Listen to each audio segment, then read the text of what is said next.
Father God, me feel like God, give him a second chance, bro. Me feel like God give him a second chance, fee.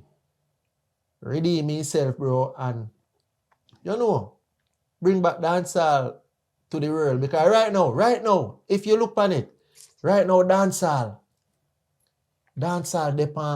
depend top again. But dancehall that go on good still. No, you know? dancehall neither go on good. Come on, bro. Do better Bro, than that. how much hit song Popcorn have before Vybz Kartel come around? How much hit song? Hold on now. Yeah, I say go dancehall never Yeah, go go on talk. But how much hit song Popcorn have? Plus, we talk about the young new artists them will come up. Skeng. You talk about Raja Wild. You talk about 450. Hold on, me not done.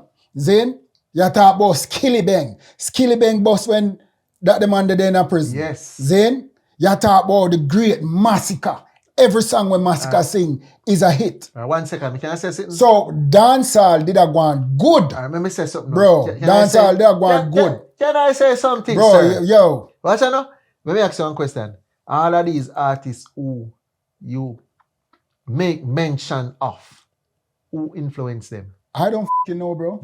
Every single one of them. Every single one of them who you mentioned a while ago, Kartel are the idol. You say a Kartel influence 450? Watch this now. Listen to this now. Watch this now. Let me show you something. You see, you name out all these artists, saying how much of them can just drop each song one behind the other. The only one you can say a Massacre. Oh, so you say how much of them? Massacre. No, how much of them? May I ask you, how much of them? Skeng did a drop hit song after hit song. Alright, me go ask you something. Well on. Skeng. Yes, Skeng did a drop hit song after hit song. Remember when Skeng and Tommy Lee sing the song, brother? Listen now, Skeng a bad artist, but